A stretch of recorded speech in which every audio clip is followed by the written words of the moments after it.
ముఖ్యంగా నా శాఖకు సంబంధించిన ఇందిరమ్మ ఇళ్ళు, ఈ ఇందిరమ్మ ఇళ్ళ కార్యక్రమంలో ఎన్ని అవాంతరాలు ఎదురైనా ఎక్కడ పైరవీలకి అవినీతికి స్థానం లేకుండా పూరెస్ట్ ఆఫ్ ది పూర్ అంటే పేదవాళ్ళలో బహుపేదవాళ్ళనే ఐడెంటిఫై చేసి రేపు మోడల్గా ప్రతి మండలానికి సుమారు రాష్ట్రంలో 606 మండలాలు ఉన్నాయి. హైదరాబాద్ పరిధిలోని మిగతా 16 మండలాలు తీసేస్తే ఈ 606 మండలాల్లో ప్రతి గ్రామంలో అర్హులైన ప్రతి ఒక్కళ్ళకి ఈ 4 స్కీములు ఇచ్చే దాంట్లో భాగంగా ఇందిరమ్మ ఇళ్ల కార్యక్రమాన్ని కూడా ఇవ్వబోతున్నాం. ఇది నిరంతరము జరిగే ప్రక్రియ.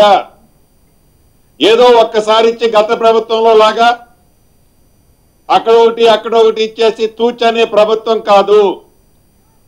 ఇది మాట ఇస్తే తప్పే ప్రభుత్వం కాదు. ఆర్థికంగా ఎన్ని ఇబ్బందులున్నా రాత్రి పగళ్ళు మన ఫైనాన్స్ మంత్రి వర్యులు పరిపరి విధాలు ఆలోచించి చెప్పిన ప్రతి మాటని పేదోడికి అందించాలనే తాపత్రయంతో ఈ ప్రభుత్వం పనిచేస్తుంది అనేది ఒక్కసారి ప్రతిపక్షాలు మంచిని ఒప్పుకోలేకపోతే మంచిది, కానీ మంచిదాన్ని చెడుగా చిత్రీకరించి వాళ్ళు మరింత పలసన కావద్దని కూడా ఈ వేదిక మీద నుంచి వారికి సూచిస్తున్నాను. ఇందిరమ్మ ఇళ్ల విషయంలో కూడా నిన్న అప్లికేషన్ ఇచ్చిన వాళ్ళు ఈ పొద్దు అప్లికేషన్ ఇచ్చే వాళ్ళు కూడా అర్హులై ఉంటే రేపొచ్చే లిస్టులో తప్పకుండా వారి పేరు చేర్చబడుతుంది, ఇవ్వబడుతుంది. అర్హులు కాకపోతే ఏ కారణం చేతైనా పొరపాట్లో అర్హులు కాని వాళ్ళకి ఇందిరమ్మ ఇల్లు ఇస్తే అర్హులు కాదని తేలితే అట్టి దాన్ని క్యాన్సిల్ చేసే దాంట్లో కూడా ఈ ప్రభుత్వం వెనకడుగు వేయదు.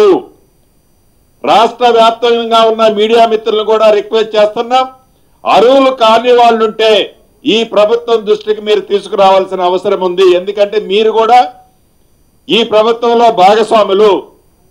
దయచేసి అర్హులు కాని వాళ్ళు ఎవరైనా కూడా తీసుకోవద్దు, అర్హులైన వాళ్ళు ఎవరు కూడా మిస్ కావద్దు. ఈ ప్రభుత్వం యొక్క చిత్తశుద్ధి అది.